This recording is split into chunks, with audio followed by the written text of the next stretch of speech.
The manager pointed toward the exit and said coldly, "People like you don't belong here." The man paused and smiled. "I was just about to say the same thing to you." Nobody in the showroom expected what would happen next, because in less than 5 minutes, the entire dealership would belong to him. Was a regular Monday morning at Royce Automotive, a luxury car dealership nestled in the heart of the city, known for its elite clientele and flashy showroom filled with the newest high-end models. From polished Porsches to sleek black Range Rovers, every car glistened under showroom lights like a piece of jewelry. Inside, managers and sales reps wore suits as sharp as their smiles. Their mission was simple: charm the wealthy, close the deals, and keep the showroom's image pristine. Just before noon, the glass door slid open, and in walked a tall black man in jeans, a plain hoodie, and sneakers. No watch, no designer labels, just a calm, confident presence. He walked slowly, hands in his pockets, glancing at each car with a quiet intensity, like he was sizing up more than just vehicles. Behind the reception desk, salesman Tony noticed him first. He leaned toward his manager, Rick, and muttered under his breath, "You think he's lost? Doesn't look like a buyer." Rick, a stiff man with slick back hair and an ego just as polished, narrowed his eyes. "Keep an eye on him," Rick said. "Some of them just like to wander in off the street. They'll sit in the cars, ask dumb questions, waste time. No point entertaining someone who's clearly not our customer." Tony smirked and nodded, returning to his desk while still keeping a casual watch. The man continued walking down the main aisle of the dealership, stopping in front of a brand-new Mercedes S-Class, gleaming in gunmetal gray. He studied the details: tires, trim, touchscreen, leather finish. Then, without touching the door, he leaned in slightly to examine the price tag on the windshield. That's when Rick decided to step in. He walked over, arms crossed, forcing a smile that never quite reached his eyes. "Sir," Rick said, "can I help you with something?" His tone was polite, but the undercurrent was clear. "Why are you here?" The man turned to him, unfazed. "Yes," he said, "I'm interested in this one. What's the full package like?" Rick let out a short laugh, as if the man had asked for a spaceship instead of a car. "These cars aren't cheap, my friend," he said with a smirk. "If you're just looking, we don't allow people to sit in the vehicles unless they're serious." The man's expression didn't change, but his eyes, sharp, observant, locked onto Rick's like a spotlight. "And what makes you think I'm not serious?" he asked. Rick didn't even hesitate. "Let's just say we've been in this business long enough to tell the difference." "Tell the difference?" the man repeated, tilting his head slightly. "You know," Rick said, lowering his voice but not his arrogance, "most people who buy from us don't come in wearing hoodies and beat-up sneakers. No offense, of course." The man looked down at his shoes, then back at Rick. "So, clothes are how you measure intent." "Look," Rick replied, now visibly irritated, "we run a high-end dealership here. We have to protect our assets. We don't let just anyone handle the merchandise. If you want to look, fine. But if you're not planning to buy, I'm going to have to ask you to leave." People nearby had started to notice. A couple sitting at a desk looked over from their financing consultation. A young boy tugged his father's shirt and pointed toward the growing tension. Still, the man didn't raise his voice. He didn't back away. He simply reached into his hoodie pocket and pulled out his phone. "All right," he said. "If that's your policy, I'll make a call." Rick folded his arms again. "Calling your ride?" The man didn't respond. He pressed a button, said a few words into phone, and then tucked it away again. Within minutes, a sleek black BMW 7 Series pulled up just outside the showroom's glass wall. From it stepped a sharply dressed woman in heels and a gray tailored pantsuit. She walked briskly toward the man, a leather-bound folder in hand. Rick squinted. "Now, what's this about?" he asked, more annoyed than concerned. The woman approached, handed the man the folder, and smiled. "Everything's been signed. The final paperwork is in this folder. The dealership is officially under your ownership as of this morning." Rick blinked. "Wait, what?" The man turned to Rick and, for the first time, smiled. "My name is Malik Johnson. I'm a new owner of Royce Automotive." The folder in his hand bore the dealership's name and the finalized purchase agreement. with Malik's name printed boldly at the bottom. Rick's mouth fell open.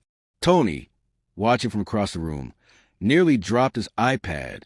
"You're the—" "But—" Rick stuttered. "You judged me the moment I walked in," Malik said coolly. "And now you'll learn that was your biggest mistake." A few customers glanced over. Something in the air had shifted. The man's tone was calm, but his eyes, sharp and focused, held an authority that was hard to ignore. "Is that your official policy?" he asked Rick, still standing in front of the S-Class Mercedes. Rick stepped in even closer, lowering his voice. "Look, buddy, I don't want to cause a scene. Why don't you take your business somewhere else before we have a problem?" Behind him, Tony leaned against a desk, arms crossed, watching like it was his afternoon entertainment. Then Rick took a step back, raised his voice, and declared, "Sir, I'm asking you to leave the premises." The dealership froze. The typing at the front desk stopped. The couple reviewing paperwork turned to watch. A child gripping a toy car went completely still in his father's lap. All eyes were locked on the scene unfolding in the middle of the showroom. The man didn't flinch. He didn't argue or explain. He simply nodded once, pulled out his phone, and calmly said, "All right, let's make a call." Rick chuckled under his breath and turned toward Tony with a smirk. Calling an Uber, maybe? Or his lawyer cousin? Tony laughed quietly, not realizing how short the joke would last.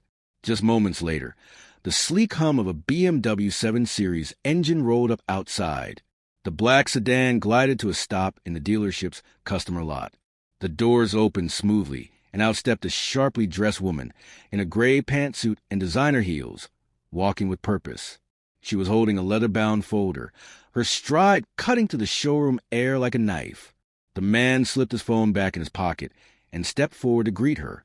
They exchanged a brief, knowing look, and then she handed him the folder. "It's official," she said, loud enough for everyone to hear. "Everything's signed. The dealership is yours as of today. Welcome, Mr. Johnson." Rick blinked. "Wait, what?" Tony straightened up, eyes wide. The man, Malik Johnson, opened the folder and casually turned it around to show Rick. The front page of the folder bore the dealership's logo in gold print. Underneath it, in clear, bold letters, "Transfer of ownership, Royce Automotive." And below that, a signature line, "New owner, Malik Johnson." Rick took a step back. "No, this has to be some kind of joke." Malik's calm demeanor didn't budge. He looked Rick square in the eyes and said, "No joke. As of 9 a.m. this morning, I own this dealership." I don't understand," Rick stuttered. "Why didn't you say anything when you came in?" Malik closed the folder and tucked it under his arm. "Because I wanted to see how my future employees treated people. Not potential buyers. Not VIPs. Just regular people. Or rather, how you treat people who don't look like they belong here." Rick's face drained the color. "I didn't mean anything by it. Look, I was just following protocol." Malik raised an eyebrow. "Your protocol includes profiling customers based on their clothes and skin color?" "I didn't know, Rick trailed off. The weight of his mistake had landed. Malik glanced around the room at the stunned faces of the staff and customers. "I walked in here today in a hoodie and sneakers," he said, addressing the entire showroom. "And I was immediately treated like I didn't matter, like I wasn't worthy of respect or attention." He turned back to Rick. "Now, as a new owner, I have a question for you. Do you think that's how we should treat our customers?" Rick opened his mouth, but no words came out. The woman in the pantsuit stepped beside Malik. "Mr. Johnson has already reviewed your employment history and staff feedback. Based on today's behavior, we recommend immediate termination." Rick's eyes widened. "Wait, you're firing me? Right now?" Malik nodded slowly. "Yes, right now. You made a snap judgment that cost you everything. If you had taken 30 seconds to listen instead of judge, we wouldn't be having this conversation." Rick's mouth opened again, but the words never came. He turned abruptly, storming toward the back office, muttering under his breath. Tony stood frozen. He had said nothing during the whole thing, but guilt sat heavy on his shoulders. Malik noticed and addressed him directly. You didn't say anything to stop it, he said, but you didn't escalate it either. That gives you a chance to grow, but only if you learn from it. Tony nodded quietly. Understood, sir. Malik looked around one last time and smiled slightly. This isn't just a business for me. This is about respect, equality, and running a dealership where everyone, from janitor to CEO, gets treated right. And with that, the tone of the dealership changed. A new era had just begun, and everyone in the room knew it. Rick's jaw dropped. Wait, what? He said, blinking like he hadn't heard right. But he had. The man, who had walked into the dealership just 20 minutes ago in jeans and a hoodie, was now standing tall in front of him, holding a folder like it was a royal decree. With slow, deliberate motion, the man opened the folder, flipped a few pages, and turned around so Rick could see. There it was, black and white. Royce Automotive. Official ownership transfer agreement. New owner, Malik D. Johnson. Effective date, today. It wasn't just a form. It was the end of Rick's illusion of power and the beginning of something new. You got to be kidding, Rick muttered, his throat dry. This has to be some kind of prank. Before Malik could answer, the woman in the pantsuit stepped forward. Her voice was firm, professional, and unshakable. It's not. Mr. Johnson finalized the purchase over the weekend. All documents were signed, notarized, and filed. We kept the transition confidential for a reason. Rick turned to her sharply. Why? Why the secrecy? Malik stepped in smoothly. Because I didn't want a grand entrance. I want to come in as a regular person and observe how your team treats people, especially those who don't look like they fit in. His tone was calm, but the weight behind his words landed like a hammer. He leaned slightly closer to Rick, lowering his voice but raising the intensity. And you failed that test. The silence that followed was suffocating. Tony, standing nearby, looked down at the floor. Other employees peeked from their desks, phones half raised in disbelief. A couple in the lounge stood frozen with coffee cups halfway to their lips. The tension was so thick you could cut it with a key. Rick swallowed hard. Mr. Johnson, I didn't mean to offend. Honestly, I thought. You thought I didn't belong, Malik interrupted, his voice still even. Because of how I looked, you assumed I couldn't afford these cars. You decided I wasn't serious. And then you tried to push me out. Rick's face flushed a deep red. Look, sir, this isn't how I usually act. It's just, this place has a reputation. We have to protect our image. Malik raised a hand to stop him. Your image should be based on excellence and respect, he said firmly, not on profiling people who don't dress like your idea of a rich client, and certainly not on humiliating them in front of others. The woman in the pantsuit nodded and pulled out another document. This, she said, holding up a termination letter, is yours, Mr. Rick Davis. Effective immediately. Rick's eyes went wide. You're firing me? After one misunderstanding. Malik looked at him for a moment and then asked a question that cut deeper than anything else. How many other people have you turned away? Rick opened his mouth but didn't speak. The answer hung in the air without needing to be said. Malik continued. You see, Rick, this dealership is more than just a place to sell expensive cars. It's a symbol of opportunity, of success, of respect. And I won't let anyone turn it into a gatekeeping clubhouse for the privileged few. Rick stood stiffly, hands clenched at his sides.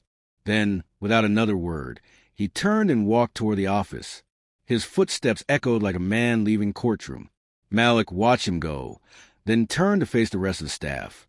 I know some of you didn't speak up, he said, scanning the room. But I'm not here to punish. I'm here to build something better. If you're willing to treat every customer like they matter, then you're welcome here. Tony raised his hand slightly. Mr. Johnson, I just want to say I'm sorry. I didn't do anything to help, and that was wrong. Malik nodded. Doing nothing in the face of wrong is still a choice, but acknowledging it is the first step to changing it. You'll get your chance. One of the receptionists clapped softly. Then another staff member joined, and then a few customers. Malik smiled, not for applause, but because finally the room had shifted This dealership wasn't just under new ownership. It was under new values. Rick's face turned crimson, beads of sweat forming on his forehead. His voice cracked with desperation. I didn't mean any offense. It was just a misunderstanding. Malik didn't blink.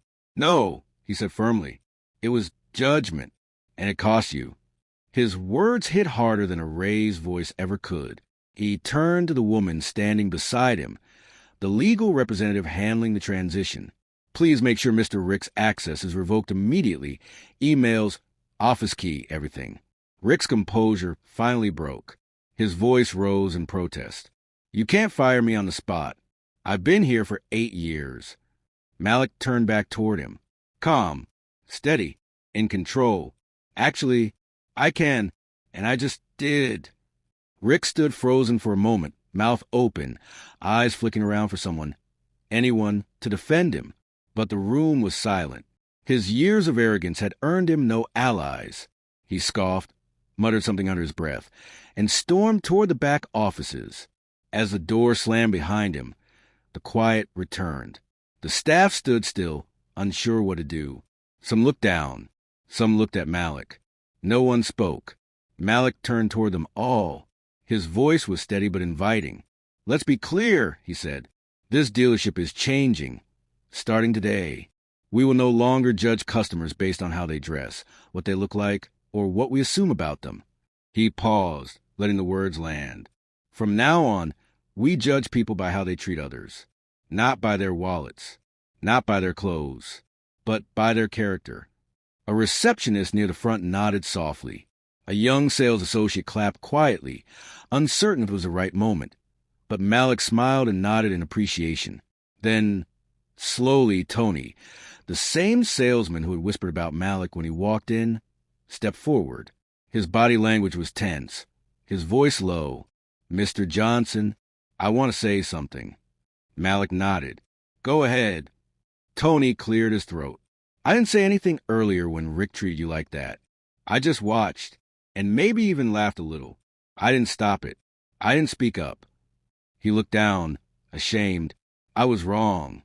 Malik didn't interrupt. He let Tony finish. I don't want to be that kind of person. And I definitely don't want to be part of that kind of culture. I know words aren't enough, but I'm ready to do better. Malik studied him for a moment, then nodded. It's never too late to do better, he said. But it has to start now. We don't grow by pretending we were perfect.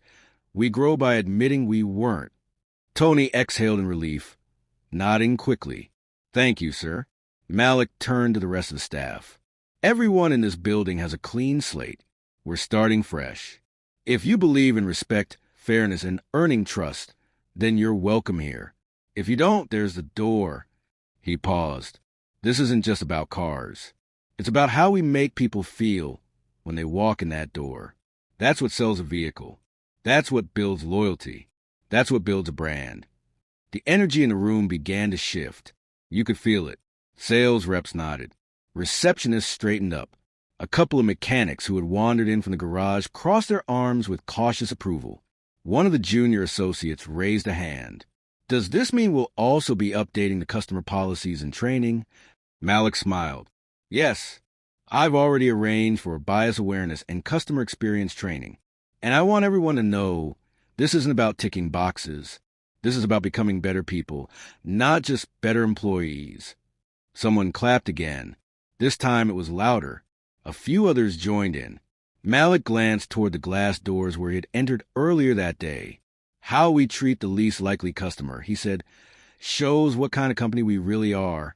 So from now on, I want every single person who walks through that door to feel like they belong, whether they're buying a keychain or a $200,000 car.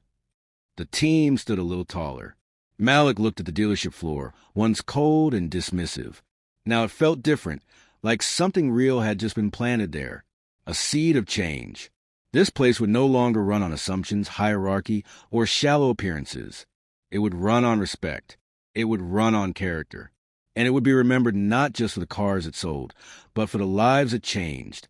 Under Malik's leadership, Royce Automotive didn't just evolve. It was reborn. On his very first day as owner, Malik held a staff-wide meeting. not in the boardroom, but right on the showroom floor, surrounded by the very cars that once symbolized status and separation. He spoke openly, honestly, and with a passion that caught everyone off guard. "We don't sell cars," he told them. "We build relationships.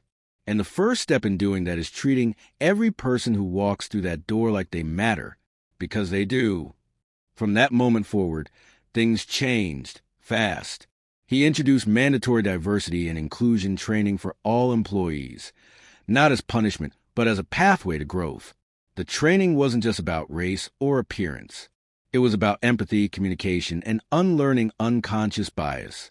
Some employees were skeptical at first. A few even pushed back. But Malik made one thing clear. This isn't about being politically correct. It's about being human. And if you can't do that, you can't work here. Malik also implemented new hiring policies, ensuring that candidates from all backgrounds were given a fair shot, whether they came in wearing a tailored suit or steel-toed boots. He partnered with local job training programs to give opportunities to young people who had never imagined working in a luxury dealership. He even changed the layout of the showroom, adding a community space with coffee and chairs where customers could feel comfortable asking questions, even if they weren't ready to buy. And most importantly, he became hands-on. Malik didn't hide in an upstairs office. He walked the floor daily, talking to customers, sharing laughs with mechanics, even wiping down a windshield when no one else was around. To his team, he wasn't just a boss. He was a leader, present, approachable, and grounded. Word spread fast. Customers began coming in who had previously avoided the dealership, those who felt like they didn't fit the profile, who had once been ignored, brushed off, or stared at. Now, they were welcomed with genuine smiles and helpful service. One woman, a single mother of 3, came in wearing a t-shirt and leggings just to ask about trade-in options. She later told a local reporter, "It's the first time in years I feel invisible inside a dealership." A retired veteran who used a mobility cane stopped in for a simple inquiry and ended up staying for an hour, just talking with Malik about life, family, and Fords. By the end of the week, he bought a new truck and referred 5 friends. Sales began to climb. But it wasn't just about numbers. The energy had shifted. What was once a cold, intimidating showroom filled with silent judgments had become a warm, inviting space full of conversations, learning, and respect. Malik didn't just change a business. He changed a culture. As for Rick, well, he landed a job at a small used car lot on the edge of town. Gone were the days of gleaming floors and high-end clients. Gone was the authority he once wielded like a sword. He never forgot that Monday, the day he judged a man by his hoodie and lost everything. Friends said he never really bounced back. But Malik, he didn't gloat. He never mentioned Rick's name again, even when asked. When one employee joked about him months later, Malik simply said, "We all get wake-up calls in life. Some of us answer. Some don't." Months passed. Malik's dealership received recognition in business magazines and news segments, not just for its turnaround, but for its mission-driven values.